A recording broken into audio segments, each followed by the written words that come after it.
On fera le social pour vous aider.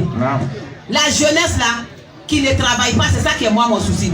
Ceux qui veulent faire des concours, comme en tant que madame le maire, il y a des portes qui s'ouvrent. Je vais au ministère, comment on appelle, de la santé ou de l'éducation.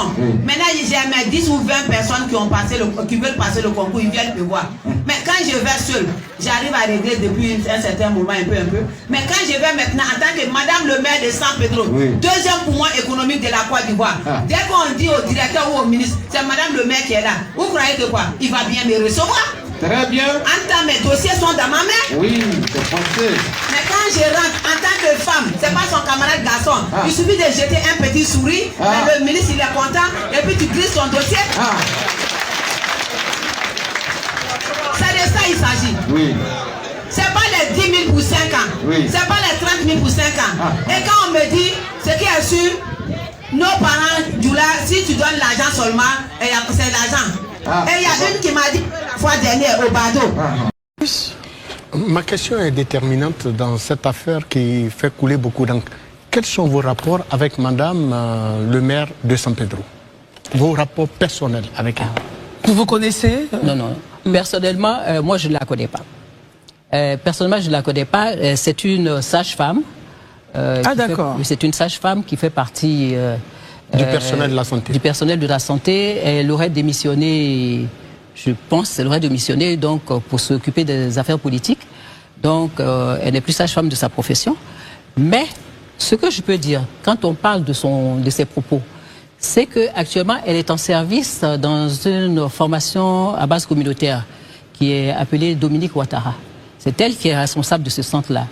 Par ce centre, elle sollicite l'INFAS à travers la formation privée. Donc, elle a fait former 4 personnes. Je veux bien comprendre, pour qu'on puisse... Elle a démissionné en tant que sage-femme. Donc, c'est ce que oui. Elle ne travaille plus en tant que sage-femme. Ok, mais elle est directrice d'un centre communautaire, donc public. Donc, oui, je pense un centre public. Bon, je vais répondre mes propos. Je pense qu'elle n'a pas démissionné, puisque moi-même, finalement, je suis à la formation donc des sages-femmes et je n'ai pas démissionné. Okay. Donc je fais essentiellement de l'administration. D'accord. Essentiellement de l'administration, je fais plus beaucoup donc elle est toujours dans le dispositif. Elle est plus dans le dispositif et elle travaille dans ce centre à base communautaire. Et donc elle est directrice de ce centre. Très bien. Et elle est en contrat avec vous?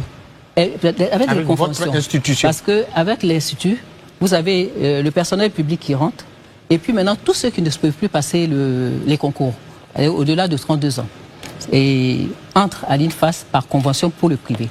Mais ce privé-là est destiné essentiellement aux étrangers, à travers leur ambassade, donc une convention, aux corps habillés, donc les militaires, les gendarmes, la protection civile, les policiers. Et vous avez toutes les structures religieuses, les religieux, les professionnels, les hôpitaux, non seulement on forme leur personnel, mais nous aussi, ils accueillent nos étudiants pour faire le stage sur place. Et puis nous avons fait une convention effectivement avec les collectivités, les conseils régionaux et puis les mairies. Mais elle, cette dame, nous avons une convention avec elle en ce qui concerne la structure de santé. Nous n'avons pas encore fait de convention avec elle en ce qui concerne la mairie. Donc vous avez fait une convention avec la dame au titre de la structure de santé qu'elle dirige. Marius, prenez le lead. Alors, est-ce à dire que pour chaque concours, elle vous envoie donc du personnel? Non. Elle ne nous envoie pas des candidats pour le concours. C'est pas possible. Elle dépose des dossiers en disant, vous allez à la convention, j'ai besoin de former, voici mes besoins dans mon centre de santé. Donc, par rapport à ces besoins, j'ai besoin de former 1, 2 personnes. Je pense que depuis la convention, elle a formé que 4 personnes. Donc, dans le centre. Donc, 4 personnes en à peu près 3 ans. À votre connaissance? Oui.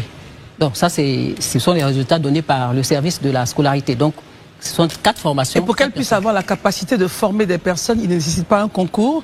C'est de sa position de directrice de centre communautaire qu'elle qu'elle a la capacité de faire former des personnes gratuitement chez vous. C'est pas gratuitement. C'est une convention. Il y a une convention qui existe pour toutes ces personnes-là. Et après analyse du dossier, parce que quand on après l'analyse du dossier, en ce moment-là, il y a des personnes qui sont autorisées, il y a des personnes qui ne sont pas autorisées à s'inscrire. Très bien. Marius, si vous avez terminé, Herman demandait la parole, ensuite Élisée et puis Daouda. Je voulais...